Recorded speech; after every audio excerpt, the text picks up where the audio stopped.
কখনো মিষ্টির দোকানে হানা দিচ্ছেন, কখনো ওষুধের দোকানে অভিযান চালাচ্ছেন। বলছিলাম ভোক্তা অধিকার সংরক্ষণ অধিদপ্তরের সহকারী পরিচালক আব্দুল জব্বার মণ্ডলের কথা।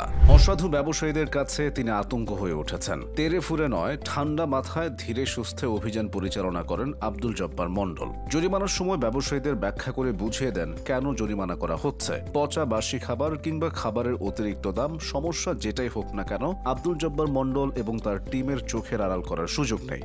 ফেসবুকে ছড়িয়ে পড়া তথ্য অনুযায়ী ভোক্তা অধিকারের সদা হাস্যোজ্জ্বল এই কর্মকর্তা পড়াশোনা করেছেন কুষ্টিয়ার ইসলামী বিশ্ববিদ্যালয়ে। তিনি ইবির ইংরেজি বিভাগের শিক্ষার্থী ছিলেন। কর্মজীবনে আব্দুল জব্বার মণ্ডল কখনো আপোষ করে চলেন না। 5 আগস্টের পর থেকে দেশের গুরুত্বপূর্ণ সব পদে পরিবর্তন এসেছে, তবে নিজের সততা ও নৈতিকতার জন্য আব্দুল জব্বার মণ্ডলের চাকরিতে কোনো সমস্যা হয়নি। নিজের পাশাপাশি তিনি ভোক্তা অধিকারের নাম উজ্জ্বল করেছেন। ভোক্তা অধিকার সংরক্ষণ আইন 2009 এর মাধ্যমে জাতীয় ভোক্তা অধিকার সংরক্ষণ অধিদপ্তর প্রতিষ্ঠা করা হয়। একজন মহাপরিচালক ভোক্তা অধিকার সংরক্ষণ অধিদপ্তরের নেতৃত্ব দিয়ে থাকেন। বর্তমানে এর মহাপরিচালক জনাব কাজী মোহাম্মদ মোজাম্মেল হক। যে কোনো ভোক্তা যে কোনো ব্যবসায়িক প্রতিষ্ঠানের বিরুদ্ধে জাতীয় ভোক্তা অধিকার সংরক্ষণ অধিদপ্তরের নিকট অভিযোগ দায়ের করতে পারেন। অধিদপ্তর তদন্ত করে যদি অভিযোগ প্রমাণ করতে পারে, সেক্ষেত্রে সেই প্রতিষ্ঠানের বিরুদ্ধে জরিমানা আরোপ করা হয়। এই জরিমানার 25% ভোক্তাকে প্রদান করা হয়। ভোক্তা অধিকার সংরক্ষণ অধিদপ্তর 2009 সাল থেকে অভিযান পরিচালনা করে আসছে। 2009 থেকে 2022 সাল পর্যন্ত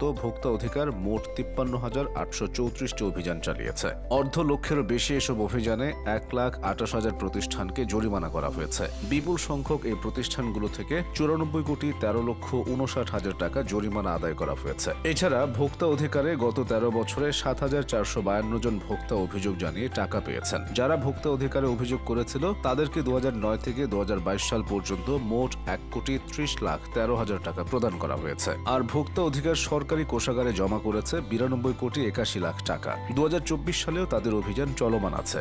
ঈদ, পূজা ও রমজানের মতো সময়ে তাদের কর্মতৎপরতা বেড়ে যায়। এমন চিত্র প্রায় দেখা যায় যে শীতাতপ নিয়ন্ত্রিত দামি ব্র্যান্ডের মিষ্টির দোকানের মিষ্টিতে ভাসছে তেলাপোকা, অথবা ঘানিতে ভাঙা খাঁটি সর্ষের তেলে মেশানো হচ্ছে রং ও কৃত্রিম ঝাঁঝ। এছাড়া মাছকে তরতাজা দেখাতে মেশানো হচ্ছে রং, কেক, পেস্ট্রির মতো খাবার তৈরির জন্য ব্যবহার করা হচ্ছে কাপড়ের রং। ভোক্তা অধিকার সংরক্ষণ অধিদপ্তর এসবের বিরুদ্ধে নিরলসভাবে কাজ করে যাচ্ছে। অনেক জায়গায় খাবারের দাম অতিরিক্ত রাখা হয়। 20 টাকার চা বিক্রি করা হয় 230 টাকায়। ভোক্তা অধিকারের কর্মকর্তারা এসব জায়গায়ও নিয়মিত হানা দেন। বাংলাদেশের প্রতিটি বিভাগের প্রায় প্রতিটি জেলায় ভোক্তা অধিকারের সেবা পাওয়া যায়। দেশের যে কোনো ভোক্তা চাইলে ভোক্তা অধিদপ্তরের সেবা নিতে পারবে। এক্ষেত্রে অভিযোগ জানাতে হবে ফ্যাক্স, ইমেইল, ওয়েবসাইট ইত্যাদি ইলেকট্রনিক মাধ্যমে অভিযোগ জানানো যাবে। তবে অভিযোগ জানানোর জন্য কিছু নিয়ম মানতে হবে।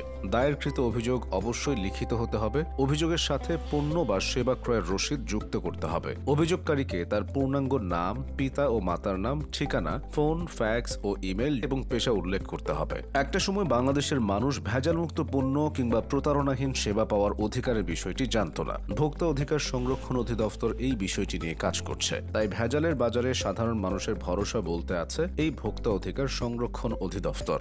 আর আব্দুল জব্বার মণ্ডলের মতো কর্মকর্তা ভোক্তা অধিকারের প্রতি সাধারণ মানুষের আস্থা মজবুত করছেন।